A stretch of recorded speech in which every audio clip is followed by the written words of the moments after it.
السلام علیکم ورحمۃ اللہ وبرکاتہ۔ ناظرین محترم، دنیا کی ابھرتی ہوئی معیشتوں کے اندر، اقتصادیات کے اندر، اکانومی کے اندر ساؤتھ کوریا کا ایک بہت بڑا نام ہے۔ ساؤتھ کوریا کا ذکر کرنا اس لیے بہت ضروری ہے کہ ساؤتھ کوریا کو کوریا بنانے والے، آپ شاید حیران ہو سن کے، ساؤتھ کورینز نہیں بلکہ ایک پاکستانی اکانومسٹ، ایک پاکستانی ماہر اقتصادیات ڈاکٹر محبوب الحق تھے۔ انہوں نے کوریا کو ایک ایسا پروگرام دیا، اس قوم نے اس پروگرام کو منوعن تسلیم کیا اور ان کی ساری ہدایات پہ عمل کیا، اور انیشل 5 ایئرز کے اندر کوریا اپنے ڈائریکشن، اپنے ایک روڈ میپ پہ آ گیا۔ وہ پروگرام کیا تھا؟ وہ صرف ایک کاٹیج انڈسٹری کا پروگرام تھا کہ آپ نے گھر گھر چھوٹی چھوٹی انڈسٹریاں گھر میں لگانی ہیں، جسے ہم کاٹیج انڈسٹری کہتے ہیں۔ مثال کے طور پہ ایک بہت بڑی کھلونا بنانے والی کمپنی جو ٹوائز بناتی ہے، وہ سارے پارٹس خود نہیں بنائے گی،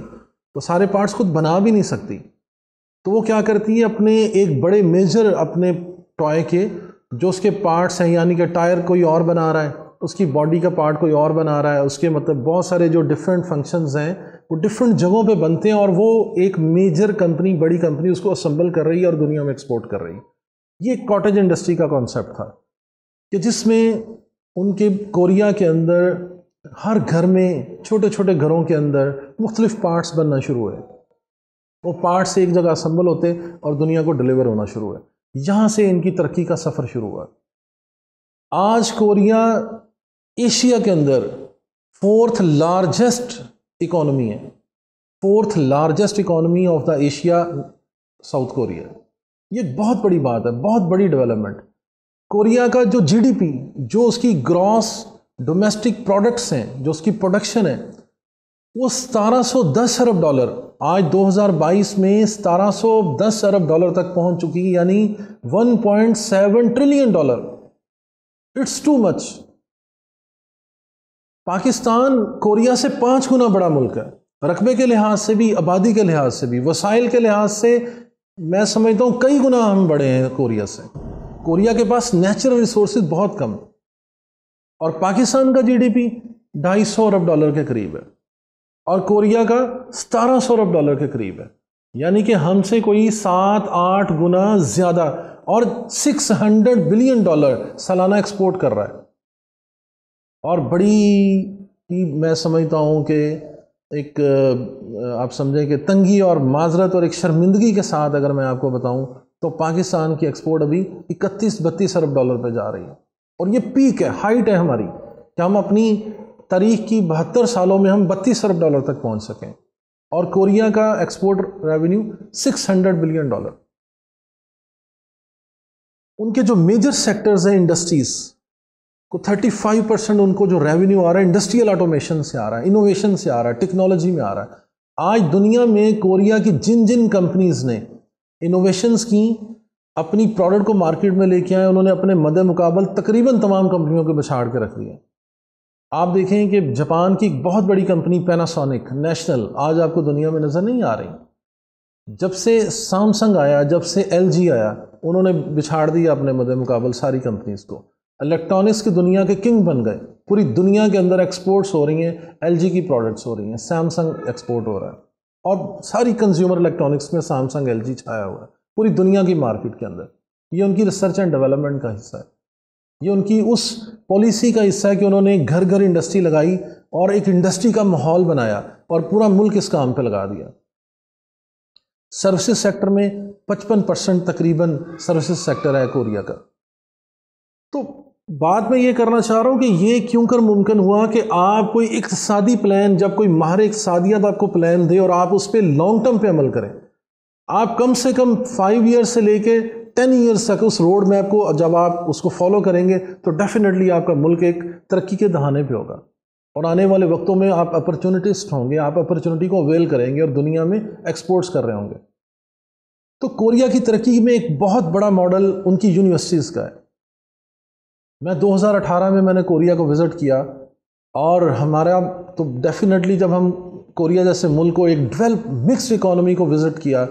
کہ انڈسٹریز کے اندر کوریا کی انوویشنز، ان کی بلڈنگز، ان کا سول انفراسٹرکچر، ٹیکنالوجی انفراسٹرکچر دیکھ کے انسان دنگ رہ جاتا ہے۔ میں نے ان کی کچھ یونیورسٹیز کو وزٹ کیا، جو اصل میرے اس پورے پروگرام کی جو تھیم ہے، جو درمیان میں سینٹر آف دا پروگرام ہے، وہ یہ کہ ان کی یونیورسٹیز کیا کیا انوویشنز کر رہی ہیں ٹیکنالوجی میں، انڈسٹری میں، ایگریکلچر میں، آرٹیفیشل انٹیلیجنس کے اندر۔ کوریا میں سمجھتا ہوں کہ سپر، ہر چیز میں ایکسیلنٹ۔ تو ایک پروڈکٹ انہوں نے مجھے دکھائی ان کی یونیورسٹی کے بزنس انکیوبیشن سینٹر کے اندر، ایک پرائیویٹ انویسٹر نے انویسٹمنٹ کی، ایک ان کے پی ایچ ڈی ڈاکٹر، 2 ان کے اسٹوڈنٹس اور ایک پرائیویٹ بزنس مین۔ یہ 4 لوگوں کی ٹیم نے 3 سال محنت کرنے کے بعد اپنے ایگریکلچر کو سپورٹ کرنے کے لیے ایک مشین ڈیولپ کی۔ وہ مشین ایک ہمارے کمپیوٹر کے سائز کی، جیسے ایک سرور یا کمپیوٹر کا سائز، اس باکس کی مشین، جو کیا کرتی ہے، جو ملک ہم پیسچرائز کرتے ہیں، پیسچرائز کا پروسیس کافی کمپلیکیٹڈ بھی ہے اور کاسٹلی پروسیس ہے، یعنی کہ ملک کو سیو کرنے کے لیے، اس کی لائف کو پرولونگ کرنے کے لیے ہم چاہتے ہیں کہ ہمارا جو ریفریجریٹر ہے اس میں اس کی شیلف لائف 30 ڈیز 60 ڈیز یا کچھ اس کے لگ بھگ ہو، تو ملک کو پیسچرائز کیا جاتا ہے۔ جتنا بھی ڈبے میں بند دودھ آپ کو ملتا ہے وہ پیسچرائز ملک ہوتا ہے۔ تو پیسچرائز میں یہ ہوتا ہے کہ آپ اس کو 150 ڈگری سینٹی گریڈ پہ اس کو ہیٹ کرتے ہیں،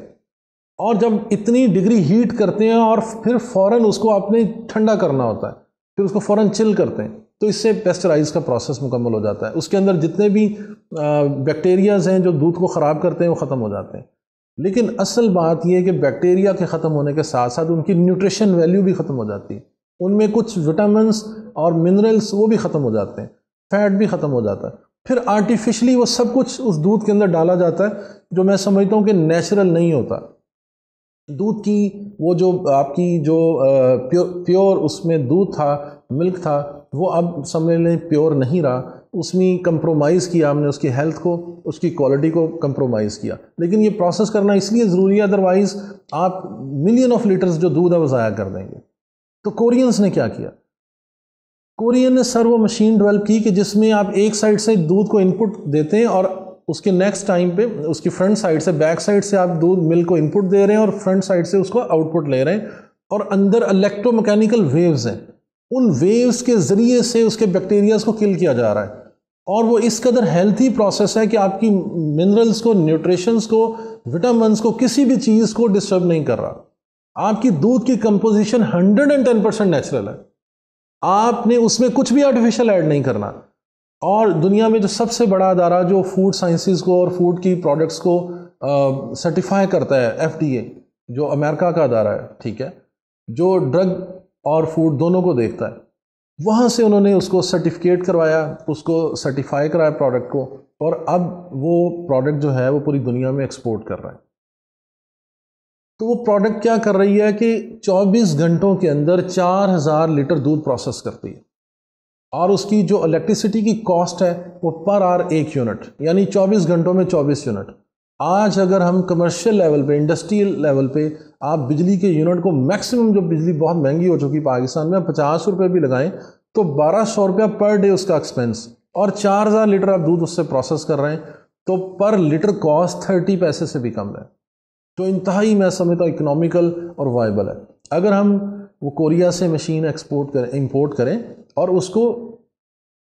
ری انجینئرنگ کر لیں، ریورس انجینئرنگ کریں، تو ہم پاکستان میں بھی اس مشین کو ڈیولپ کر سکتے ہیں۔